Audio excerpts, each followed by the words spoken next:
Thanks everybody for coming out. We would like to just quickly go over a couple of concepts because, like a lot of people had expressed to us earlier, economics is, for a lot of us, like a really impersonal thing, and I think the difficult part of getting into like anything new is understanding the lexicon or the fancy language that they use. Which is funny because lexicon is like a super fancy word. But let me go down here. One thing that I would like to just first write up is the law of supply and demand. Does everybody know what law of supply and demand is? Why don't you tell us? Yeah. Yes. Looking to this side. All right. Well, the formal definition of supply and demand is a market model price determination. That is, in a relatively unsophisticated light, prices of commodities fluctuate depending on demand. The neoliberal is a fancy way for saying capitalist in economics, or neoclassical is also another word that they use. They'll often try and illustrate like these mathematical theorems, you know, of how to like prove supply and demand. But one thing that we should understand with any economic ideology or whatever is the fact that that ideology shapes how the theorem is interpreted. Does that make sense? So take supply and demand, for instance. Supply and demand, if I draw it out in like a perfect little picture for you or whatever, if that's the only thing I consider, then I can make a lot of very accurate predictions on production, on total supply and everything like that. But as we'll see later, that's not always the case. So just by like a show of hands, would it help if I were to put up like some supply and demand stuff? Yeah. Okay. Well, bear with me here. So I've got a cheat sheet here. So check it out. Let's do.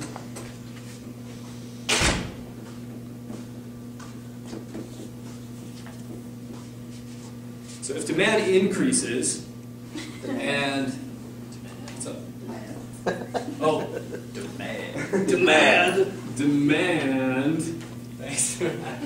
And demand increases and supply stays the same, then it will lead to higher equilibrium of price and quantity. But what we'll see with the housing crisis, once we go through like the actual illustration of this, is if supply increases,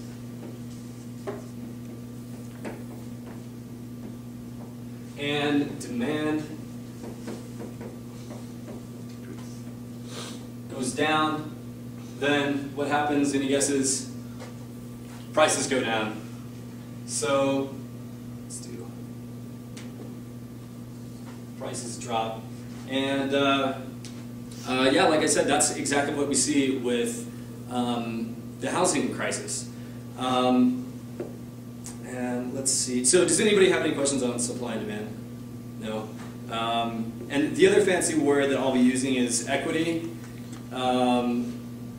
Everyone's always talking about home equity, and like for me, like looking at this, it was like, what are they talking about? But the formal definition of equity is the value of an ownership interest in property, including shareholders' equity in a business. So this can be private homeowners' equity, or it could be a private investor's equity into the home, or bank equity into mortgage rates, or whatever you have it. So does that sort of clean up some stuff? At least that's some of the concepts that we'll be talking about. And Steve and I, the way that we wanted to structure things, just as the great Marxists that we are, or whatever, we always see a dialectical relationship between abstract, sometimes impersonal theory, and the concrete illustration of this. So I'll be going over history, the housing market, and we'll just be kind of going in and out from there. So yeah, do you want to take it from here, or? Sure. Okay, cool.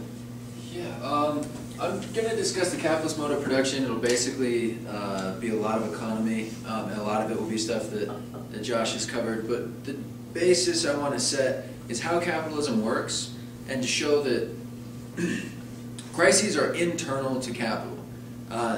In need-based economies, like barter systems, there's no internal chaos in terms of crisis.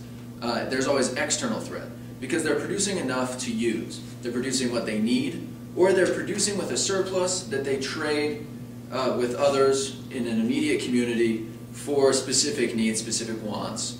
The threat would be environment, another tribe, animals, etc. You're basically fighting the environment, and it's an external crisis in need-based economies. In capitalism, and what's so unique to capitalism, is that it produces its own internal contradictions, which result in overproduction, which result in crises, which result in economic devastation, and massive periods of exploitation for the working class. Not that capitalism is not always exploitative, a minor thesis that will run throughout my lecture. But what we want to focus on is the housing market and the history, and how what I am about to go into reflects concretely, and that's exactly what Brett meant by dialectical. I'll talk about the structure of capitalism, and then we'll provide the meats, the actual examples in the housing market. So with no further ado, the labor process of capitalism consists of two major components: the laborer who sells their value, and the capitalist who purchases that labor and sets it to work. The capitalist purchases the labor at a wage rate. The laborer works, creating labor power, and this produces a commodity that is disproportionately valuable. It reflects a disproportionate value in terms of the work they put in and what the capitalist is able to sell it for. For labor to appear in a commodity, the laborer must produce something of value, or that something has to be capable of satisfying some want. This is strictly speaking use value. I know these are kind of basics, so I'll try to hurry through them. But it's important to note that labor creates value in a commodity. The labor is treated as a commodity by the capitalist, and the end product is a commodity on the market. But in the process of working on raw materials, turning them into a commodity, value is bestowed on that commodity. And when it's abstracted in the money form, which we'll talk about a little later, it has a special contradiction in that money represents both the value of the object and its use value, its appraisal, and its ability to be exchanged with other commodities. So that's just kind of a primer for what will come in a little bit. But by shaping the material furnished by the earth, the capitalist has purchased the material furnished by the earth that the capitalist has purchased and placed before the laborer. The laborer creates a commodity with use value, a commodity that has value in its use. Use value is extended to anything that can be used, such as raw materials, instruments of labor, and most importantly for our analysis, the product which the labor produces. And it's important to keep in mind that use value has a whole chain, a chain that we will see get interrupted, creating overproduction and crisis. I won't get into that much more because I'll address it in a second. So opposed to use value is exchange value. Exchange value is the value that product has in its exchange with something else. Again, with a need-based economy, the exchange is both purchaser and seller in one interaction. We have an encounter. You want something I have. I want something you have. We exchange commodities, and in that one transaction, purchase and sell are united in one transaction. That's where we use the word. Under capitalism, purchase and sell are separated. And it's this differentiation of sell and production, or sell and purchase, that causes internal problems for capital. So with the intent of deriving profit from this production of total value, which is a commodity that has both exchange and use value, the capitalist purchases labor with two aims in mind. The first is that the capitalist wants to produce a use value that has value in exchange. So wants to produce a commodity which someone needs that can be exchanged, as we've already talked about. That is to say, an article destined to be sold, a commodity. And secondly, he desires to produce a commodity whose value shall be greater than the sum of values that the commodity costs to produce. So the capitalist wants to produce something that they can sell for more than it's worth. or more than it costs to produce, not necessarily more than it's worth. In summation, the capitalist wants to produce a commodity that can be sold and exchanged for more than it costs the capitalist to produce it. His aim is to produce not only a use value, but a commodity, and not only just a commodity, but a commodity that is able to reflect surplus value, that is, reflect human labor. Okay, so quick recap. I'm kind of chopping through this. I'm sorry for the repetitive nature, but I'm just trying to lay it all out as quick as possible. So to quickly recap the process, 1, the capitalist wants to produce a use value. 2, in the form of commodity, a commodity that both has use and exchange. That's important to capitalism because it's not just a strict one-to-one exchange as we see in need-based economies. 3, that possesses value and exchangeability. And 4, for less than the price that the capitalist will sell the commodity for in the market. The increase of value in the product beyond what the product and the price of labor power cost is made possible by the transformative capabilities of labor power. The particular type of labor desired by the capitalist in order to turn a profit is that of surplus labor, because it is necessary for the generation of surplus value. To understand surplus value in its various forms, the concepts of necessary labor and surplus labor must be further explored. And Josh already touched on these, so I'll try to do as much as I can. When I break it down or cut through choppily, I kind of don't make as much sense. So I might, if you guys will bear with me, read kind of word for word here. Do you want? Would anybody want me to put like definitions of use value and surplus up there? Because that's, I don't know, that's kind of fancy. Does everybody get that? Okay. Okay. Cool. Perfect. Yeah. So necessary labor is inextricably bound with the necessary labor time. Necessary labor time is the duration of labor necessary for the worker to provide for his own preservation and continued reproduction. So in a working day, you have, let's say, the 8-hour work day. It costs a total of, let's say, for being generous, 5 hours of labor for the worker to produce enough value for the capitalist to have paid for their own existence. This is what's covered by what we'll see in the equation. I'll put it up so we can check it out. So you have variable capital, constant capital, the total cost of the capital, and what we'll see added to this in the equation will be surplus value. And all of this will be basically benefit, or we'll go straight to a capitalist, straight to the capitalist. So constant capital is the capital needed to maintain the mode of production, methods of production. That would be the raw materials themselves, the machines that they purchase and use, the rent if they don't own their own land, the transportation equipment, all of the basic materials needed for day-to-day activity is the constant capital. Those are long-term investments for the capitalist, and they reflect a rather stable portion of their overall cost. Variable capital, represented by the V, is wages. Wages fluctuate with the social labor time.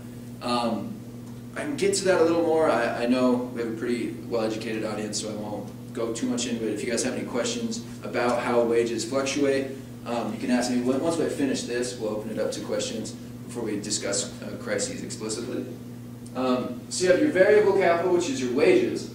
And so as the wages are factored into the commodity being produced, the capitalist is covering his costs, factoring in all of these things, and the worker sets to work.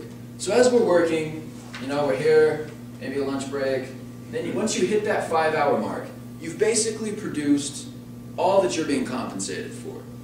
And then what goes on here, this extra 3 hours, extra 4 hours, nowadays with mass assembly line, you probably only need to work something more like 3 or 4 hours to really produce what you actually need and what you're being really paid for. Because again, keep in mind, it's not magic. You're being paid for 8 hours, right? You're being paid hourly. Actually, he's factoring in your wage as variable capital in accordance with constant capital, in accordance with the overall equation, which this is magic for the capitalist, but he'll sell it for this much.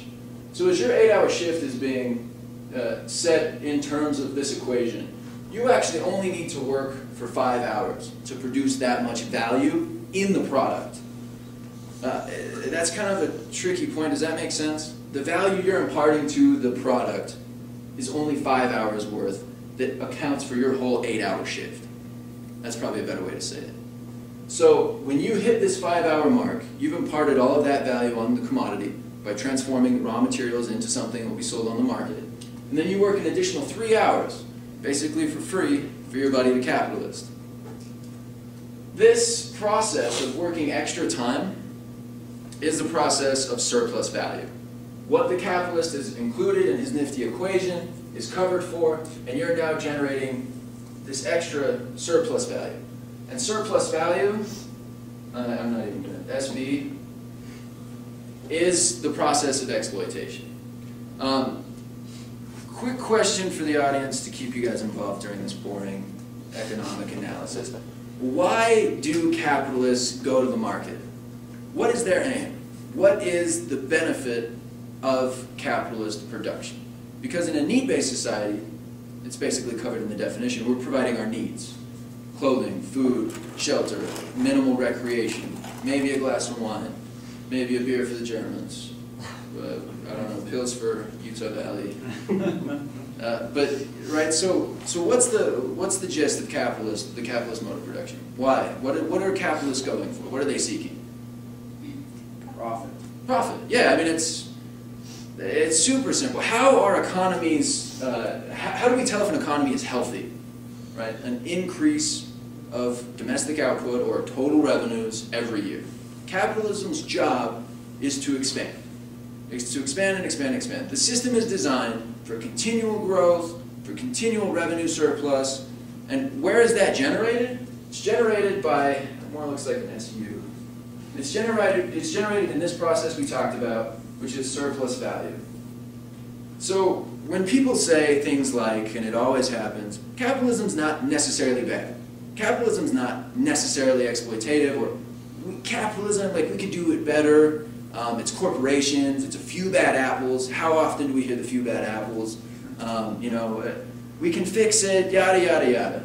The thing is, if we believe exploitation is a negative thing, it is inherent to the labor process of capitalism. The social time of labor required to produce a product, to impart something with value, is not the total labor time we work. And that extra part is the process of exploitation. And this is what we measure the success and productivity of our businesses by. It's what we evaluate countries by. No one, as we're all familiar, Cuba's got a much better standard of living in terms of life expectancy, infant mortality, right? But why doesn't anyone care? Their economy doesn't grow annually like Colombia does. Yeah, precisely. Well, and if I could just add to that, I would say what I see with a lot of like neoclassical and capitalist apologists is people who you know, always talk about it being like human nature. And for me, I never talk about, you know, the greed of humanity or anything like that. To me, the capitalist mode of production, the science of exploitation, is why it's exploitative. And of course there's greedy people, without a doubt, but it's not because of this innate flaw in human nature. It's really scientific, at least in my eyes. I don't know if I could just add that, Alex. So. Yeah, no, absolutely. So having kind of driven this home, necessary to capitalism, this is what capitalism's all about. And it's also the very process of exploitation. Therefore, capitalism, exploitative. By necessity, internal to its very structure, exploits human beings. Now, I'll quickly talk about two ways the capital does this, because these are also really important for overproduction. These are actually internal processes that, while helping capitalism, not even almost, they set the abstract circumstances, the possibility for overproduction and crises. So these are absolute surplus value and relative surplus value. Absolute surplus value comes by simply lengthening the workday, which since the 1970s, we've seen a gradual increase every year in the time worked weekly by American citizens. That's just not across the world, which I'm sure is a lot worse, but right here in America, the 40-hour work week has been chipped away year after year. I know my parents work 60 plus. I'm a part-time worker and I work more than part-time. I'm sure most people in the room do as well. And that's absolute labor time. They just simply say, you know, you've done us this, well now do us more, or we'll fire you, et cetera, et cetera. And just a quick note, in times of crises, like we're seeing with massive unemployment, we are actually seeing worse hours. You are seeing people revert back to almost 24-hour shifts at call centers, where now they have people working, you know, noon to 6, and then from 6 to midnight, and from midnight to noon again, and you have 3 different shifts, and they're just pumping out people working around the clock. You get much more shifts that are even blatantly over 40 hours. You're working full time, and you'll be working 50, 60 hours, and you're being, you know, paid hourly. And they just expect you to deal with that because you need jobs, and it's tough out there. We're fighting for them. Well, if I could just add, I think within a recession, particularly the one that we're in, the amount of exploitation is actually greater. Simply because if you know, the top quintile of income distribution, if the richest people in the nation, if their wages stay the same, and everybody else has to do twice as much work, and their actual wages are worth less in the actual marketplace, then, I mean, do you see exactly what I'm saying? The rate of exploitation is greater in a crisis. So, I don't know if I could just keep adding points around. Yeah, keep doing it. Okay, cool. Because I think I'd run on and start repeating myself. Yeah. And then relative surplus value, on the other hand, is the curtailment of the necessary labor time from the corresponding alteration in the respective lengths of the 2 components of the working day. So that's necessary and surplus labor. So what's done in that diagram I had up, instead of the traditional system where like we're working 5 hours, which we need, and then providing the extra 3, well, we develop new machines. We develop new ways of producing material more efficiently, more effectively, in larger quantities. And then it's the same hour workday, but now with the new equipment, the new technologies available, you really only need to be working 4 hours a day. And through the advancement in efficacious technology, the capitalist has smuggled in an extra hour of surplus labor, where you're still working, you're still churning out products, commodities for the capitalist, but now providing an extra hour for free. So that's both absolute and relative surplus value. Do you guys have any questions on that at all? Okay, perfect. The process of exploitation outlined here is the process of labor necessitated by capitalism.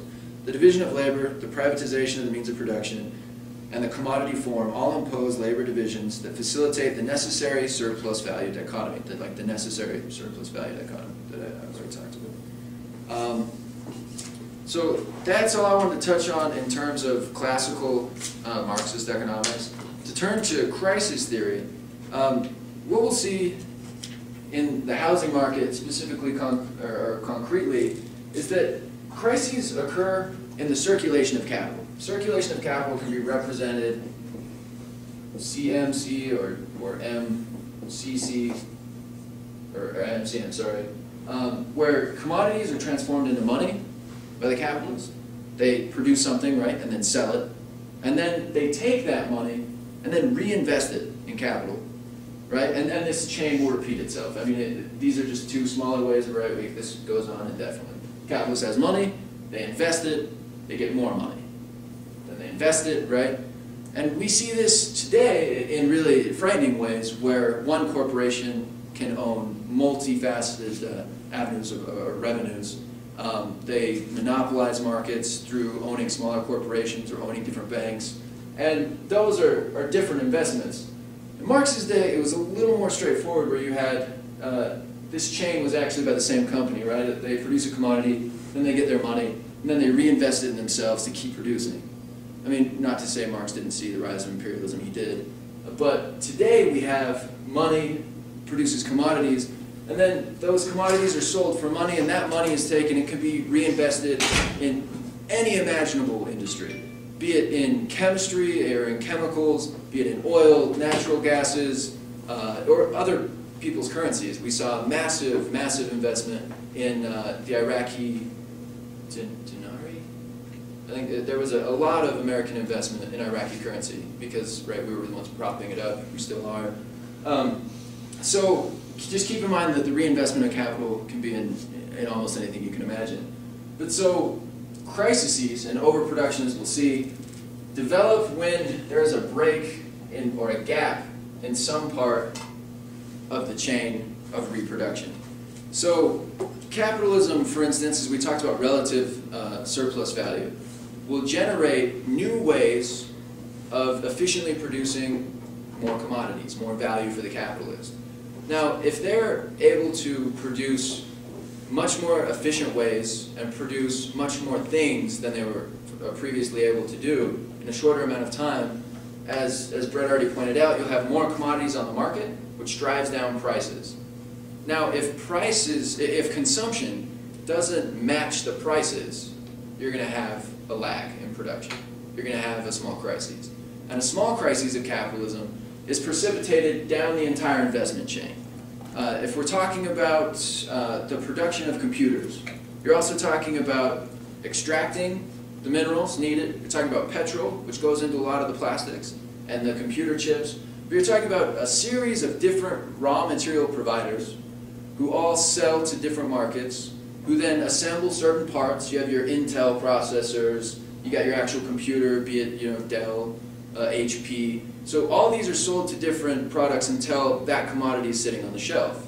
And a break in the chain of underconsumption reverberates through the whole chain, especially today where most investments are made on credit. Whereas I get all my plastics from Zach, and I give him basically a coupon, not a coupon, an IOU in credit for a 6-month production period, and I await my revenues to repay you. If I don't get that money, I can't pay you. I have no money, you have no money. You can't pay the raw material producer. That makes sense, right? They stack up on each other. So that's relative surplus value. Do you have, or in relative surplus? I don't have any additions to that, but do you want to go into the history of the... Yeah. Do you have a couple of things? We wanted to talk about the monetary form. Yeah. Go with how that develops. important. So quickly, money as an interesting medium between commodities. Instead of the need-based economy where we have, again, us exchanging products, purchaser and seller all in one, money divides the process of purchasing and selling. And it also separates them in place and time. We buy from China on the internet, separated by an enormous distance, and they've produced those products in mass, in an assembly line, in a manufacturing warehouse, and they're sitting there, stockpiled, waiting for my purchase, or Brett's purchase. And the gap in time and money means that the capitalist has to sit on that in some sense. And they have to sit on what they've produced, and if it's not meeting a demand that's buying and making it a lucrative investment, they start losing money.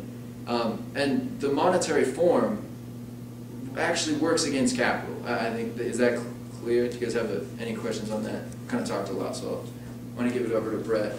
But the contradiction of purchase and sell creates the possibility of contradiction. And as people stop buying, we see crises. Absolutely.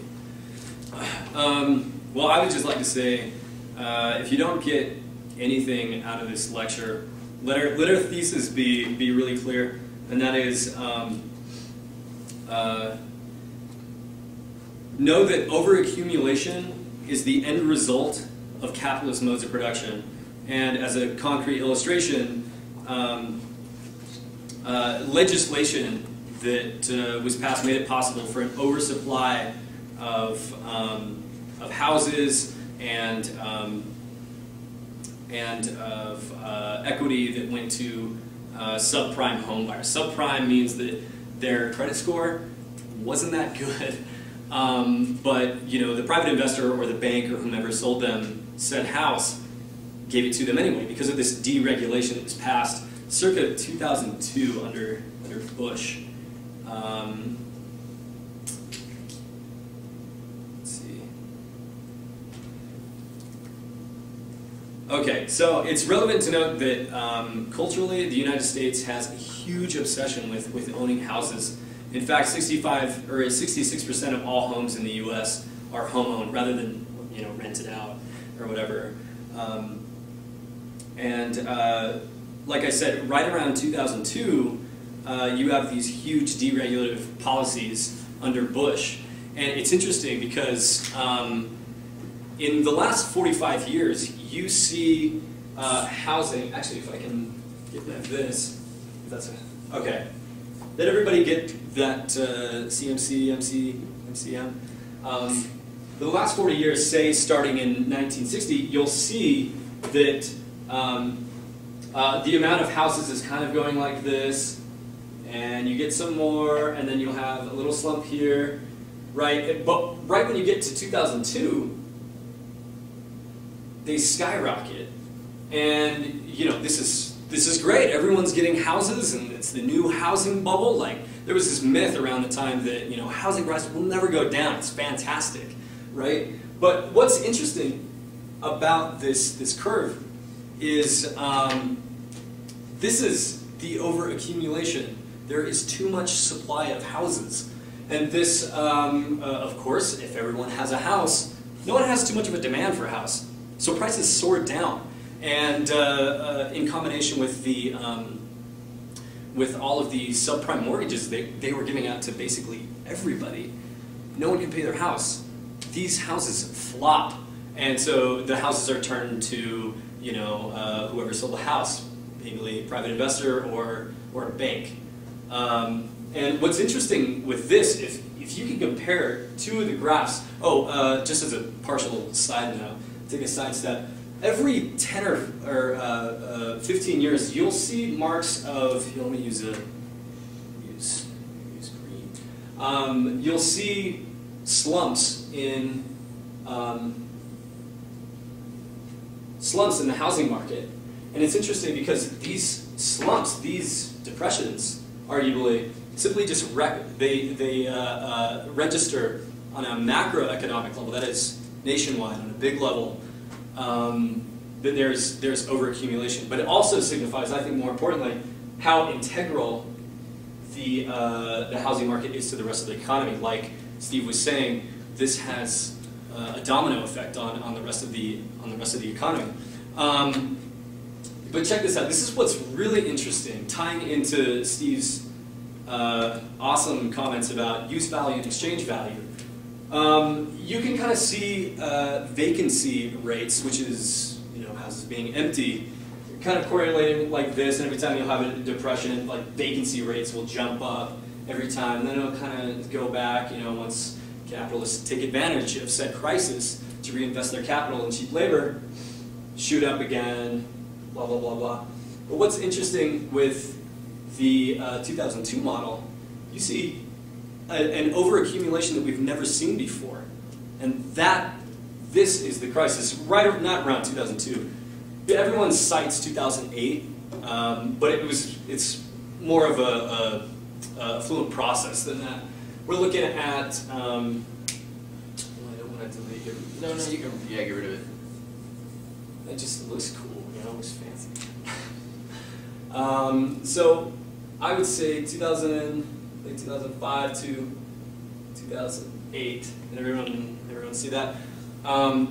That's right when you see a huge jump, not only in housing prices, because again, like I said, we had more houses than we'd ever seen on the market, but right around here, you see a huge jump, well, it would be more like that, right at 2005 and 2008 of vacancy rates going. What does this mean? This means we have more homes than we've ever had before, but we don't have anybody living in it, right? That's what's crazy. That's what Marxists say in like a really generic form. That's the contradiction between use value and exchange value, commodities. So, no, absolutely. Go. So just to put all the economic diagram CMC stuff, when the capitalists or when capital has new value to reinvest, they find, as we've already talked about, a lot of new markets. And in 2002, as the housing market really began to boom, you had a lot of people owning 3 or 4 houses that were then turning around and selling them for more, putting maybe $5,000 or $6,000 of renovations into them, selling them for $25,000 more. This happened a ton in Vegas. My uncle did that a lot. You saw a lot of investment in the housing market, but as everyone's putting their money into it, as everyone's starting to reinvest the capital, you have underconsumption. And that's again, a typical, as we've already talked about, process of overproduction and crises, is that they're producing all these houses because they have them all lined up, they're turning them out, the wood is in stock, the nails are in stock, the labor is cheap. You know, they're turning out houses, especially in warm places like Arizona and Las Vegas, where the housing market was hit the worst. You have year-round construction because you don't have massive slumps from the winters. So as they're turning all these houses out, you get people not buying. And from 2002, when this starts, to 2005, 2008, you have 3 or 4 years of capitalists over-investing in this part of the economy and people not buying. And it literally takes years for this to catch up with the fact that we have all these homes that no one's living in. And then when that bursts, it reverberates through the entire economy. Yeah, absolutely. But just in regards to the housing crisis, it's also important, just as a side note, to include the credit crisis. Like if you get on YouTube and you search housing crisis, just to like learn about stuff, at least I found there were a lot more videos that talked about the crisis of credit.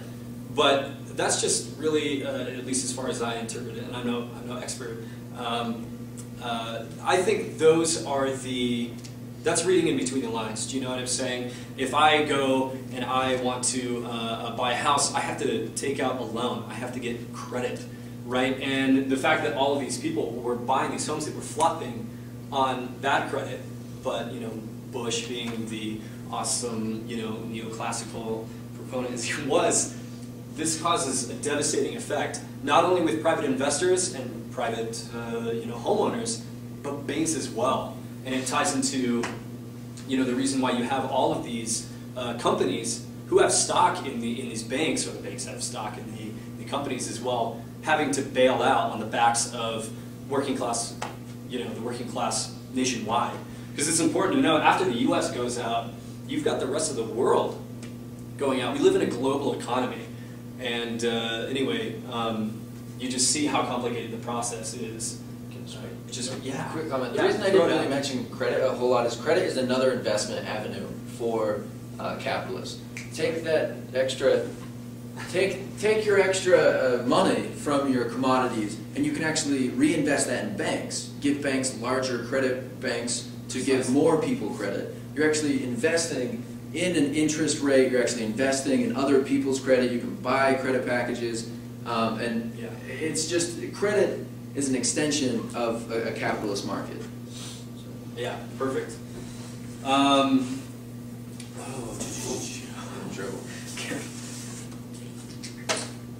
Let's see.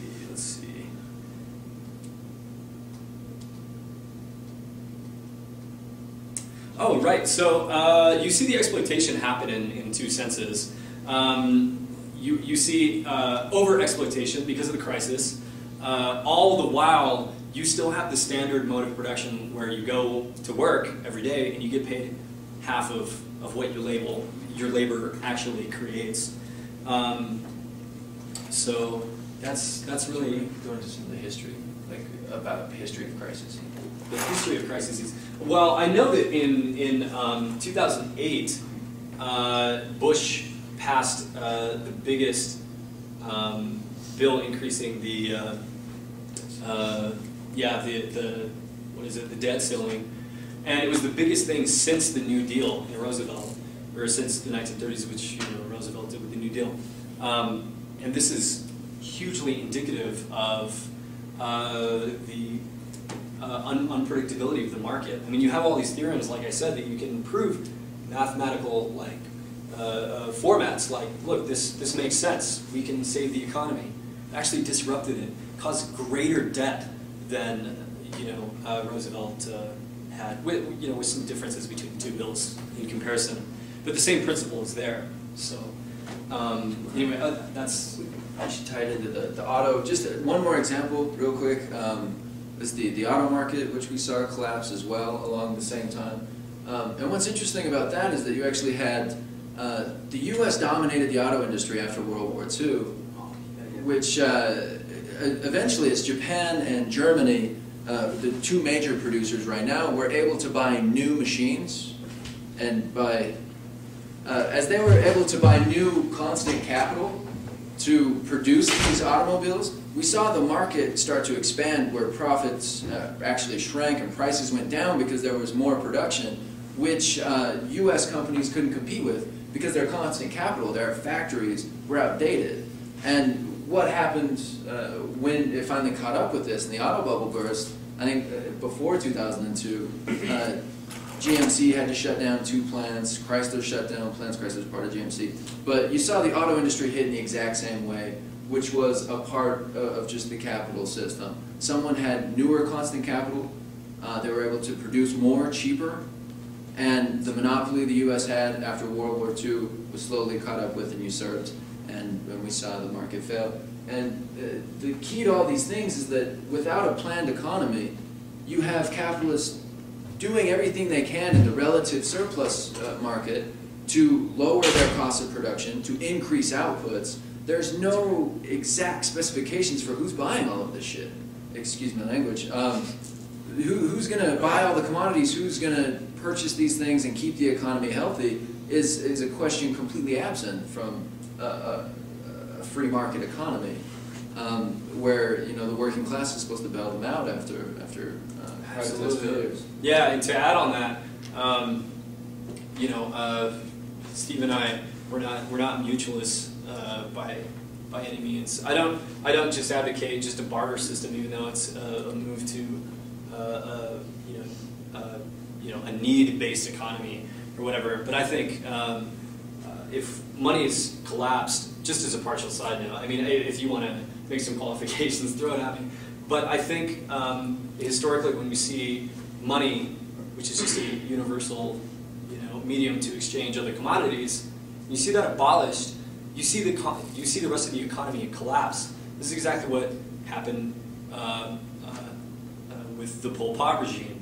The entire economy collapses because they accept, this sort of system of exchanges. And so, on a historical note, it emphasizes the role of essentially planned economy. At least I think. I don't know. Maybe you have some different views, or I don't know what Jacob thinks or whatever. So, before I think we'll do breakout groups, or I think since it's a smaller group, we'll probably just discuss before going to solution. But I just wanted to emphasize a final point in terms of how capitalists solve the problem, and that is the devaluation.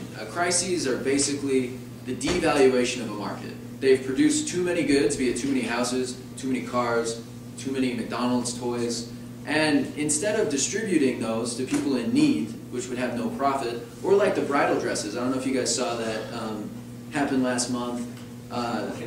There was a major retailer in New York, I just saw it on the news as I was passing through an airport, so I don't know all the specific details, but there were all these bridal dresses that a shop couldn't sell, and they actually went under. And instead of giving these to charity, instead of turning these over in any sort of way, the bridal shop had bought private contracts with all the designers. So by contract, they had to take these bridal dresses, brand new, unused, and paint red, just smear red paint on them before throwing them away to guarantee they were unsalvageable. That is the kind of devaluation that capitalism does. They shut down plants, they lay people off, but then they bulldoze houses that people need. They stop producing food people need.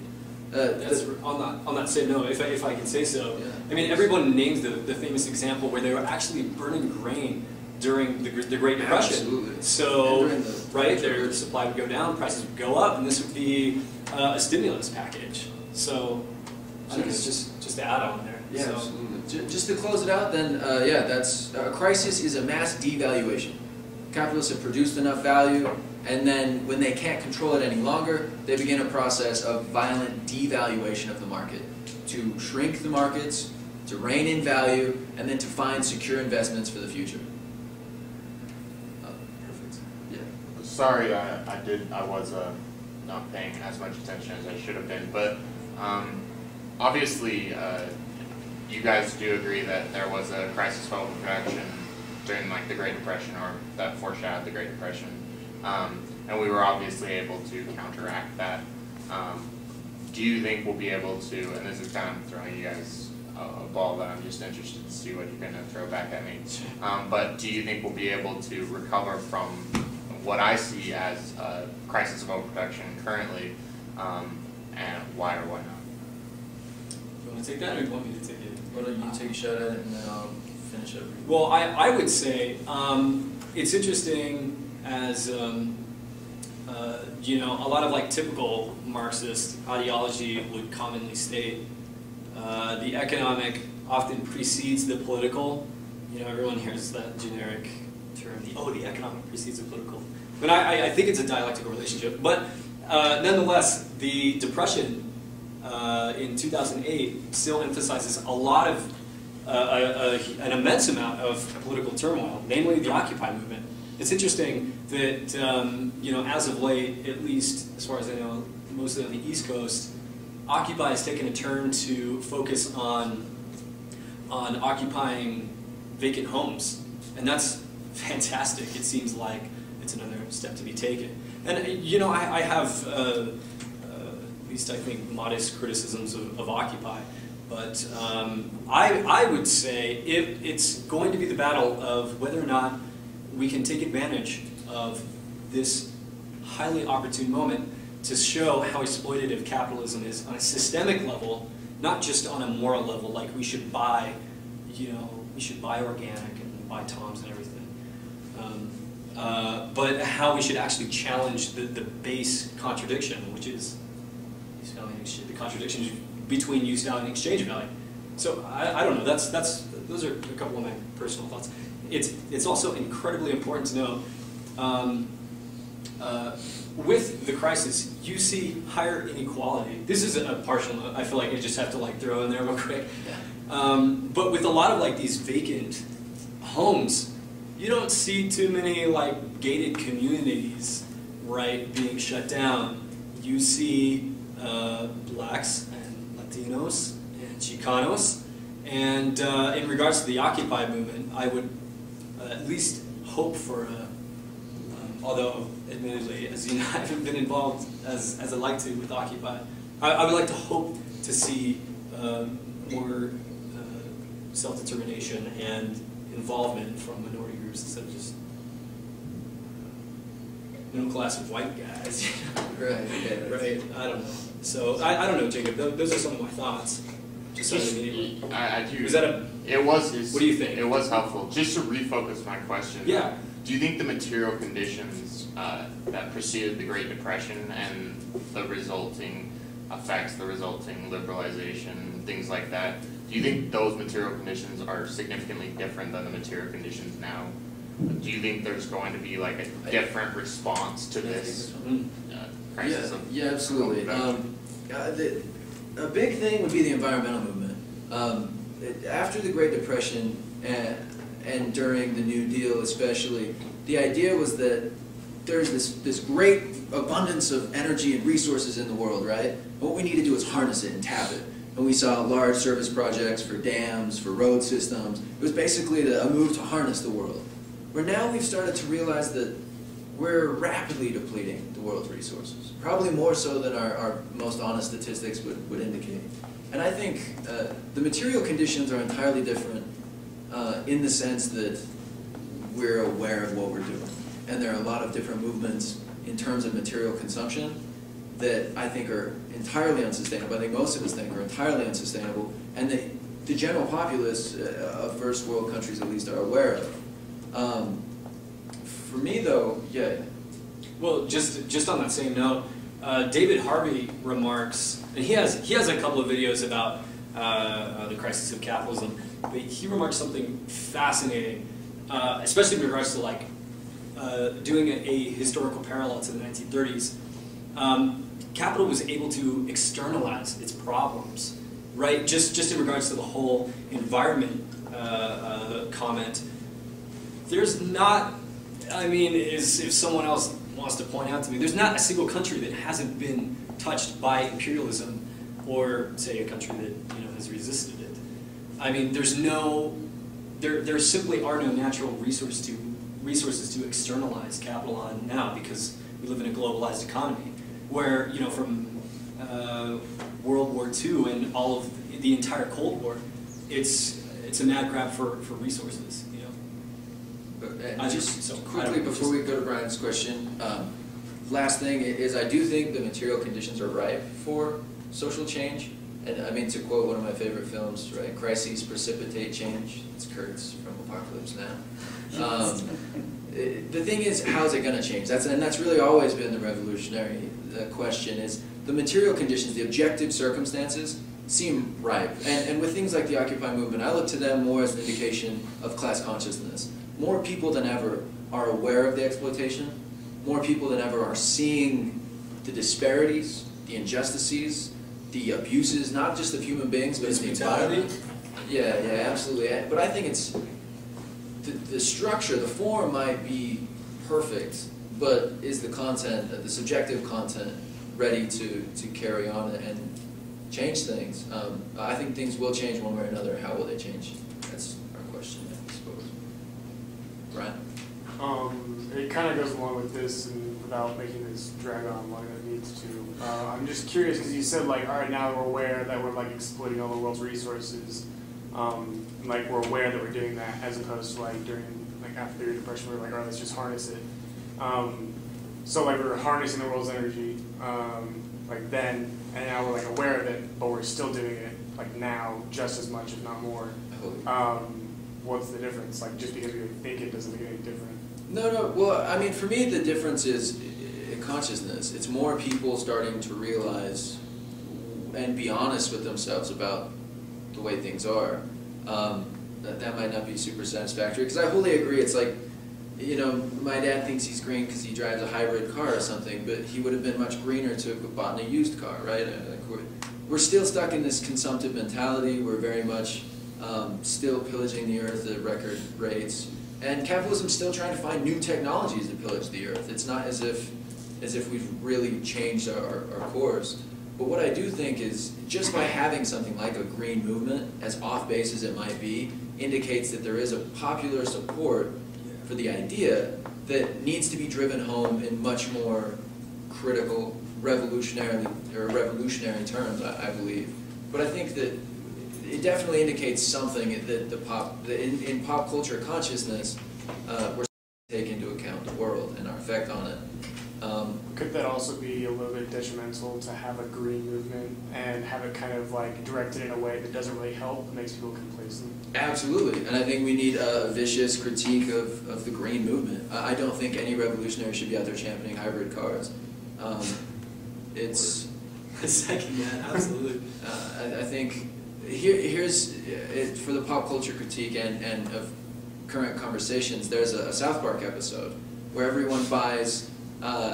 You'll like this, I promise. There's a South Park episode where everyone buys hybrid cars, right? But then smug starts to set in after George Clooney's Oscar speech, because everyone's so smug about now having, you know, hybrid cars, and they're all kind of acting like assholes. And then the message at the end of the story is, you can still own hybrid cars, and hybrid cars are a good thing, but you just shouldn't be so smug and pompous about it. And that's wholly the liberal, just, I can't say enough derogatory things about the wrong message. There's nothing more liberal than individuals focusing on consuming the right products. Yeah, and by every definition. And anyway.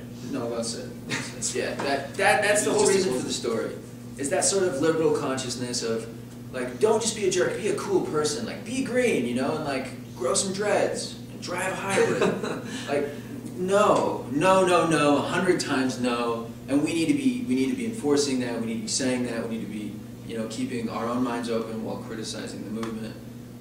But I do think, in terms of water, food, and energy, the world is, the global economy is vastly reaching an impasse. Billions of people aren't going to have any sort of drinkable water in the next 10 years. That's going to be a massive struggle.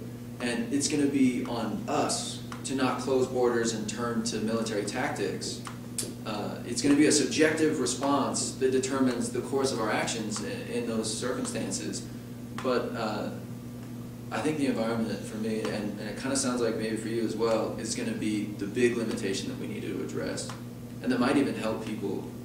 I don't know, I have my own complaints and concerns though. But is that anything I'll follow up on? That was good. Yeah, I mean, for me, I think why the material conditions now are different is not so much the culture and like our difference in culture, but it's the material conditions, the material abilities of the government and of capitalism to respond to this crisis. Obviously, they were able to respond to the crisis of the Great Depression differently with, different kinds of betting on our future financially and, rebuilding Europe after World War II, things like that. And I don't think they have those available to them now. And so why I'm questioning, I don't know if I say that the culture is not significantly different now than it was during that capitalist crisis. I think they are different, but I don't think it's different in like a progressive way. It's just different as in people are different now. While I think the culture is going to become fundamentally revolutionary and class consciousness is going to arise, I don't think it's there yet. I think it's going to happen because of capitalism not being able to recover from this capitalist crisis and a downward spiral.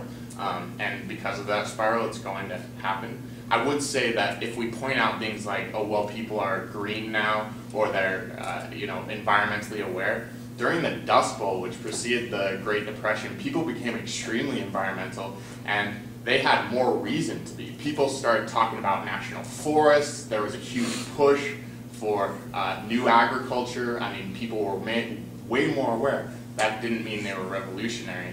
And so while I agree those are different, they're on par with each other, and I wouldn't say that's like the defining thing for me. It's less about, and I don't know if this is quite a superstructure versus, base conversation, but the superstructure right now is only being determined by the material conditions, and the material conditions are not drastic enough that we'll have class consciousness.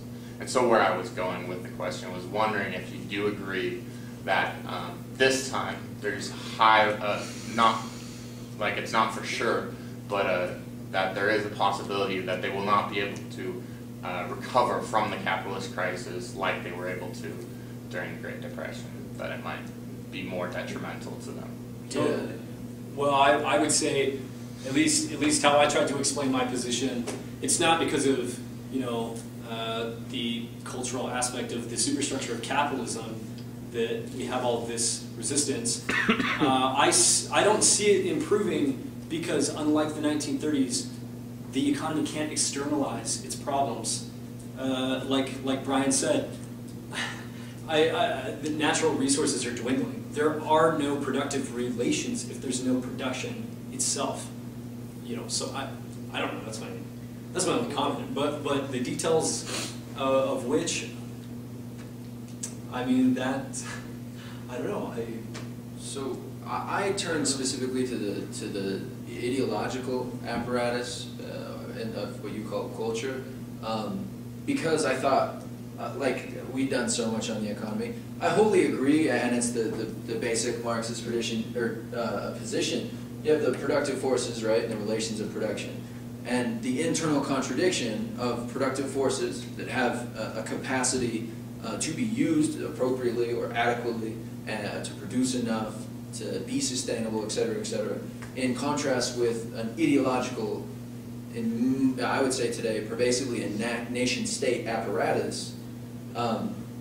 What I think is perhaps the most important for a revolutionary students' union like we are, is this sort of ideological critique, and that's why I turn there. But I absolutely believe the material conditions are different than the Great Depression and will not support the sort of bounce back.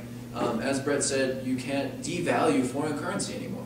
With a global market where capitalism has globalized the world and has invested wherever it can, when you have a global collapse, people start devaluing money and trading money, and what you try to do is basically take the burden of devaluation and place it on someone else. And we saw this happen in 1997 with the Asian collapse. It was the first time the Asian markets, which had recently been so robust after the collapse of the Soviet Union, right, and China, start to fail heavily. But it was also because Asian currency was being devalued the heaviest. United States was shifting a lot of the currency blame on the Philippines. A convenient outsource, you know, Laos, et cetera, et cetera. So as we export our problems, we're seeing more repercussions because the world is so intimately connected. I don't know if that makes sense, and we can talk, because...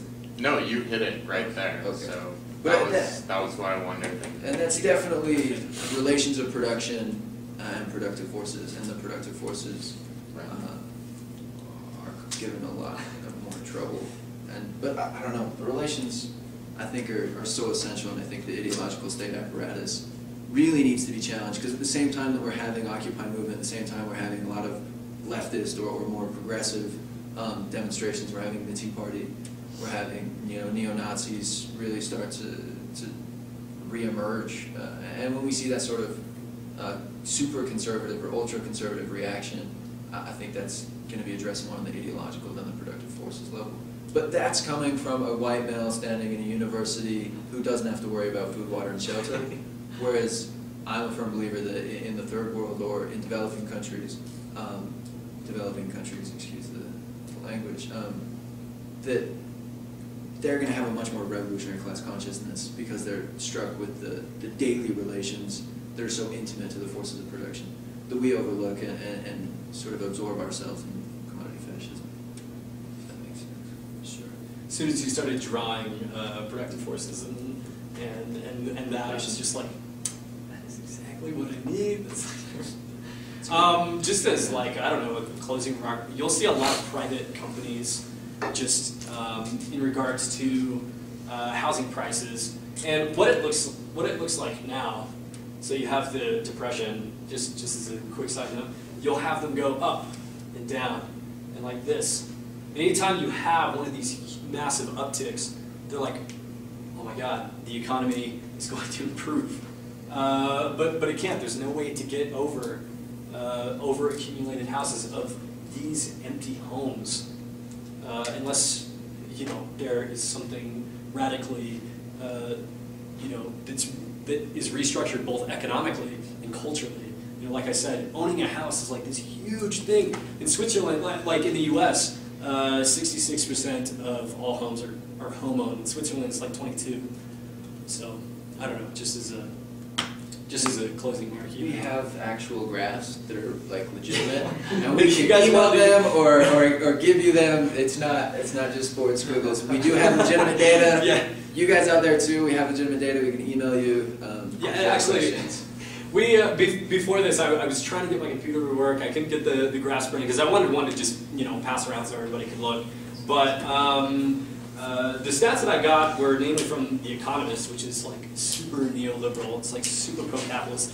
And I think a better one is the U.S. Census Bureau, because they do great sociological data without any, you know, denouncing them of association just because they fight for the, you know, U.S. imperialism or whatever. So, yeah, are there any more questions? Does anybody have any last remarks? Awesome. Thanks, guys. All right.